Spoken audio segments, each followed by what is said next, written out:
سلامونه. وخت مو په خیر پام وکړئ د دې مهال تازه او مهمو پیښو ته.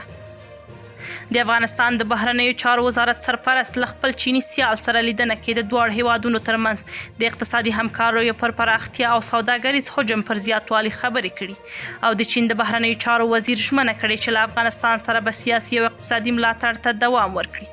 د افغانستان بهرنیو چارو وزارت خبرپاڼه کې راغلي چې دغه وزارت سرپرست مولوي امیر خان متقي د چین د بهرنیو چارو له وزیر وانګي او د پاکستان بهرنیو چارو له وزیر اسحاق ډار سره ګډه ناسته ترسره کړې ده. یاد وزارت لیکلي په دې ناسته کې د افغانستان، چین، پاکستان د بهرنیو چارو وزیرانو دیالوګ راتلونکي شپږمې ناستې په اړه بحثونه ترسره کړل. خبرپاڼه کې راغلي متقي له افغانستان سره د دواړو هیوادونو سیاسي او اقتصادي اړیکې مهمې وبللې او هیله یې وښوده چې په راتلونکي کې به په یادو برخو کې ښه پرمختګونه وشي.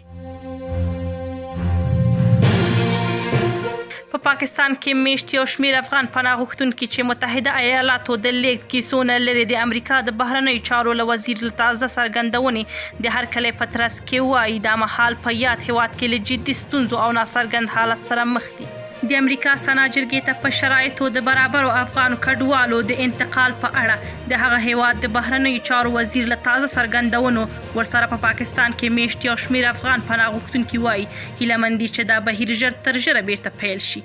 دوی وایي دا مهال په پاکستان کې له جدي ستونزو او ناڅرګند حالت سره مخ دي.